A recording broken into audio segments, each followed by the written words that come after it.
As we get to the top of the second inning, we are graced with the presence of Newport Gulls broadcaster emeritus Nick Lima. Nick, the stories speak for themselves, and when you came into the ballpark, the aura was all around Cardines, your home. You and Tom's really 100% responsible for setting up the broadcast crew here. So much a part of Newport Gulls baseball from, 2004 to 2016-ish? So thereabouts. Welcome back. It's an honor, truly, to have you in the booth here. Oh, it's good to be here. Great to be back here at historic Cardines Field and joining you guys here in the booth at the Lima. And as I understand it, only one of these tables was originally here, and we had to build one. Zero were originally here. We had a folding table stacked on top of encyclopedias, just precariously balanced, and it was knocked down a few times. And we finally convinced management to build one table, and then a couple years later, the second came along. The way that the broadcast team has developed and kind of evolved over the years, we'll get into it more, but certainly an amazing story and a lot of hard work from the Lima brothers, Nick and Tom. It's Garrett Hodges batting first in the top of the second. He takes a first pitch fastball high for ball one. So, Nick, as I understand it, also, it started out, I believe, over there down the right field line on top of the snack stand. You didn't have the production room that we have until a little bit later on in the years. 1-0 misses high again, 2 balls and no strikes. 2004, we were up there in the Gulls nest, and then we moved over here to the press box, and about 3 games into the 2005 season. Just in time for the All-Star game that year, one of 3 hosted by Cardines. 2-0 pitch, hot line drive into left field. That'll get down for a single. Plu's able to scoop it up and keep it at that, but a leadoff hit there for Hodges, and the second hit of the ball game for the Waves. Great to see the Pellet Bridge series still going strong. Now, when was the name officially incorporated into the Waves and Gulls rivalry? I think when I coined it. That was you who coined it, really? Yeah, I started the hashtag on Twitter. I think we tagged at the Newport Bridge, the Turnpike Bridge Authority, and they picked it up, and ever since then it's been the Pellet Bridge series. I mean, there are so many things that you have definitely started here. That's awesome. Here's Dylan Resk batting from the right side. First pitch from Eder is a breaking ball that catches the outside corner for strike one. It was just natural because you have the Subway Series. Right. And it just felt, well, you have to cross the bridge to get there, and let's call it the Pellet Bridge Series. And it's still going. I think there's a sponsorship now, actually, by the Rhode Island Transportation Authorities or whatnot. On one pitch, misses low in the dirt. Now 1 ball and 1 strike here to Resk, the rising senior from Stony Brook University. Your memory is something that people always talk to me about. You remember situations from the 2006 series with the Vermont Mountaineers, middle of July, some random thing, you know it. Hodges is off. The throw down to second from Mazza is not going to be in time. Third stolen base of the ball game for the Waves. Still nobody out in the inning. The things I've seen in this ballpark, the walk-off grand slam, the things I've called in the ballpark, never mind just what I've seen. Unassisted triple play here in the championship series in 2005, a 19 strikeout game, July 4th. The dates. It's you incredible. Still know the dates. Oh, That's who would forget? 4th of July. well, yeah, that's Chase fair. Reed. That's fair. 1-1 pitch, waved and missed on the outside part, basically in the other batter's box. That was actually strike 3, so Resk goes down swinging. Second strikeout of the ball game for Eder, and there's 1 down. And calling 7 or 8 championship series. All of them played here, going back and forth. A lot of seasons ended here in the championship, not the way the Gulls wanted, and several were won here the way the Gulls wanted. And the memories of each of those years will never leave. So this is my second year here. We missed the playoffs last year. Sonny Uliana digs into the right side. The atmosphere for playoff baseball has got to be something. First pitch misses low for ball 1, especially when you're calling it, especially the amount of championships that you had the chance to call. Right here, I called it when they won it here at 09 and 05 in Vermont. I called it when they won it there. I called it when they won in Sanford in 14 and in 12 when they won it in Danbury. Very special. Anybody who's been listening consistently, a lot of the ads, a lot of the station IDs, that is the voice of Nick Lima. The entire 4-minute highlight reel at the beginning, that is Nick Lima. The highlight reels from through the years, a lot of nice clips from Coombs as the 1-0 is swung on and missed for strike pitch, 1. 1 out, 1 inning at a time. That's my favorite Coombs line. And Shannon, one of our producers downstairs, she always says, you got to get Coombs to say one pitch, one out, one time. Nick always used to do it, and he's been suspended for the past 3 games, which you also had a good amount of I might go experience visit him later doing. tonight. Hodges is off. No throw from Mazza. Another stolen base. The pitch was high, so it's 2 balls and 1 strike to Uliana. But the Waves are just running all over Eder right now. Nick, I have a question for you. So you come back to Cardines Field, and you're serenaded by cheers and applause, and what is hero's it? welcome. What is it like for you to be now elevated to celebrity status here at Cardines Field? Well, here's the thing. I think I was a celebrity back in 2004 because don't forget I was here every home game. 2-1 pitch. That one fouled to the backstop, 2-2. Walking around a full suit, tie, and fedora, and right from the beginning, people loved it. And I was asked to march in the parades in the summer in Newport. I'd be marching down Thames Street, that we waving. It was great. I mean, to be kids coming up asking for autographs after the game. Did you always wear that?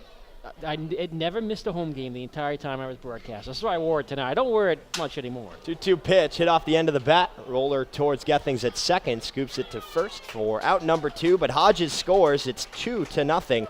Ocean State on top. Was it the same fedora with every suit that you wore? The same brown fedora, which is now stained and faded and in rough shape. It's a wolf felt fedora. Is there a special place for it? It stays in the top shelf of the closet. But one day Where maybe it's safe. it'll be in the Gulls Hall of Fame or something. I don't know. I've got a couple more at home. I got to wait one. I never wore them here, though. Here's Liam MacArthur. First pitch fastball in there for strike 1. I saw you wearing it. Do we have it somewhere around here? It's down in the control room. Okay. I used to keep it up on the table as a prop in the middle of the game, right next to Gully. I had a little plush Gully. Oh, kind of like a Wally like Jerry Remy has. I never had a chair for him to sit in, though. The poor guy. Yeah, he would just, is he propped up maybe against one of the lights? Well, we had a branch meeting. He perched on his branch. Okay. Creative. I might still have him at home. We'll bring him down. That would be good.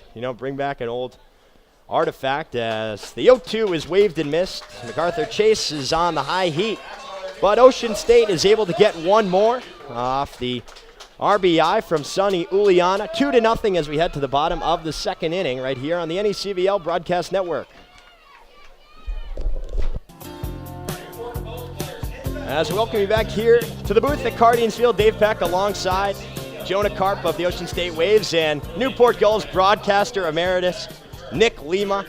And the early years, Nick, starting off here, there was really nothing as far as broadcast for the Gulls. And, what was it like? And you go up to Chuck and kind of have an idea, pitch it to him, and accept it with open arms? That's exactly what happened. 2004, in April of 2004. As a matter of fact, I can probably tell you the date. I think it was April 24th, 2004. I went into his office and said, hey, I'm the advisor. And I was 19 years old at the time. I'm the advisor for a high school TV club in Tiverton, Rhode Island called the Tigers TV Crew.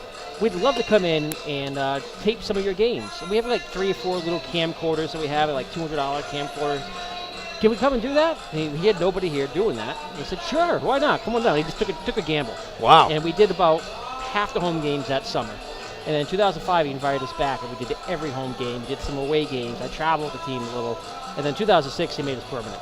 He gave me the title, Director of Media Relations, Broadcast Operations, and ever since then, we were family. So at that point in 2004, was there an NECBL broadcast network that was going on between the other teams in the NECBL, or was it just you guys traveling? It was in its infancy, and it was audio only online. Okay.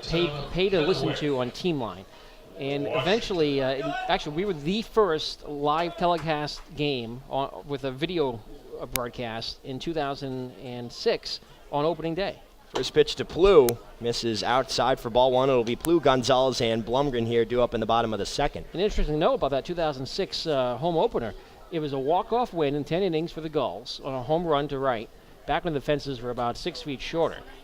1-0, breaking ball misses low, 2-0. And the ending of the game, the last 5 minutes of the post-game interview with the player of the game, I think it was your eye, Scott Brown, hitting the home run. We submitted for an award. It won the Public Access Award for the best sports program in the state that year. Really? 2-0 fastballs in there for strike 1. So by that time, 06, it had gained enough traction for a lot of people to recognize not only the fedora, but the voice behind all the broadcasts as well. And I always said, sure I'm the voice on the air, but the real person that makes it work is Tommy and Shannon downstairs, and all the work that they do to set it up and make sure it's happening. 2-1 breaking ball, waved and missed for Dylan Plew. Now 2 balls and 2 strikes. Absolutely right. Say it all the time. We get emails from this and that, but really without the production crew and all the volunteers, it's a team effort, and they make the guys up here look good or look not terrible as the 2-2 is sliced down the left field line. That will get out of play. And some little things have changed here at Cardines over the years. Like I said, the fences went up a few feet. I think it's about 27 feet high all the way around. It used to be about 20 feet high. 2007, they were raised by the city. But so much other things have not changed. It's still a classic quaint old Cardines field with the hockey-style side-by-side dugouts and that old scoreboard out there, and not Mudville Pub anymore, but 1908, wherever it's called now. And it's just got so much charm to it. It was an honor to be here for the time that I was here. Now, how much a part of, was the Mudville thing, was that a big part of, the team? Not necessarily the bar, but the restaurant, as that one is lifted. Left side of the infield.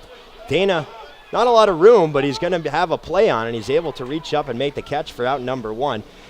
Was that part of the atmosphere? You get excited fans in the nest or whatever it's called out there, and that really adds to it a lot. I'll tell you what team I was part of. It was part of the broadcast team, because that's where we'd go after the game. We'd be over there, the coaches, the grounds crew, some of the player families are in town. We'd be over there after the games, and they'd be there till 11 o'clock, midnight, usually on a Friday night. It was a lot of fun. It was a social spot, really, for everybody. That's really cool. Here's Jason Gonzalez for the first time, rising sophomore out of Vanderbilt. Batting from the right side. This pitch from Slinger is raking ball that misses low. So was there a favorite call, a favorite year, a favorite team, player? We'll start with call. One that you remember and look back on. Well, just listen to that highlight clip. I put them all in there. The triple play, maybe a walk-off home run. Fastball spotted up on the outside corner for strike 1. My favorite thing just about this job is sitting right here in this broadcast booth, calling games on these beautiful, picture-perfect summer evenings, night and night again, with 2,000 fans and everything going on. 1-1 breaking ball lifted right side. English giving chase towards the fence, but that will get out of play. Now 1 ball and 2 strikes here to Gonzalez. The thrill of calling a home run here, you can't even see the ball the way the press box is built, but judging by the fans' reaction, you could always watch the umpire signal. Right. Just the experience. That's the number 1 thing. But the number 2 thing was getting to travel with the team on the bus around New England, going to 20 other ballparks over the course of the time that I was here, and getting to see Goodall Park and Sanford and Recreation Field and Montpelier and Old Mountain Field and Wakefield, and seeing these ballparks that aren't in the league anymore, like Pittsfield and some others that are classics like Frazier Field and Lynn. I mean, that was really an experience. 2-2 pitch, waved and missed for strike 3. That is the second strikeout of the ballgame for Slinger, and there are 2 outs here in the bottom of the second inning. And the bus rides. You can't always tell the stories, but, such a part of the NECBL. That's where the teams really get to know each other, because they're coming in for a quick 2 months, and the stories that you hear not only from them, but the coaching staff. You were somebody, and Coombs and Mike Coombs, exactly. That's where I was going with it. So you had such a fun relationship with Mike Coombs, the interviews over the years and talking to him, the things he would try to say. Have you seen him all since you've been back? I had the honor of being invited to his wedding a few weeks ago here in Newport. First pitch to Jack Blumgren is lined into left field. That will get down for a hit. Rest fields it on the 1 hop, but it is a single for Blumgren, his first hit as a Newport Gull, extending this bottom of the second inning. He is not in attendance. That is an honor that you got to call a lot back in the day. Once or twice a year. It's fun, it's you got to build it up a little bit. He has a lot of personality. What was your approach from a broadcast standpoint whenever he would get heated with the umpires? Would you have to kind of... It was always, don't go to commercial, don't take your eye off of him, because it's a good chance it could happen right now. You don't want to miss it. Yeah, you can't, because those are the highlights that stick around. Here's John Mazza, check swing on the high fastball. He did not go, said first base umpire Dave Bailey. It'll be 1 ball and no strikes. Yeah, I forget what year it was, but he got ejected by John Leeds, one of the umpires, and he took the base out of first base. He threw it into the outfield, and the grounds crew gave him an award and an Olympic medal for throwing a base. It might have been 2012. 1-0 popped up foul down the third baseline. That'll get into the grandstands and out of play for strike one. They gave him a framed plaque, base throwing competition. Mike Coombs, first place, and a little gold medal. And he probably wore the medal when he went out to exchange lineup cards the next game. And there's all the stories about Mike Coombs when he showed up, not as Mike Coombs, to practice when there was the Kenny Powers. When the Gulls were sliding, and they went on to have a great rest of the year. As that one misses high for ball two. I believe, was that the year they won it? It was. 2014, of course, was a sensational year. There was a team that was scrappy. They didn't have the best pitching. They didn't even have the best offense in the league, but they pulled it together when it counted. 2-1 pitch, breaking ball waved and missed for strike two. Again, it's 2-0 here, bottom of the second inning. 1 on, 2 outs for the Gulls. If I had to rank two calls, 2009 was a great win because it was right here at home. But that 2014 playoff run as a whole, from Jose Vizcaíno Jr.'s catch in center to everything else that happened, was just incredible. 2-2, flown to shallow center field. Ward coming in on it. He's able to make the play for out number 3. So besides the single from Blumgren, really nothing going offensively for the Gulls. Still trail 2-0. And Nick, thank you so much. It's an honor to have you here, and you really set the precedent. You set the bar so high for every broadcaster that comes in after you to kind of maintain the level that has, been set by you out of precedent. And really very special to talk to you and hear the stories. And, I'd love to talk to you more off the air, on the air, anytime you're in Newport, just to kind of pick your brain a little bit, because it is something. Thank you very much. And thank you both very much as well for continuing to do what you do here, raise the bar in summer collegiate baseball, and give us some of the best broadcasts in all of summer college baseball in America. Again, Nick Lima, the Newport Gulls broadcaster emeritus, with us here on a beautiful Monday night at Cardines Field. We'll take a quick break and come back for the top of the third inning right here on the NECBL Broadcast Network.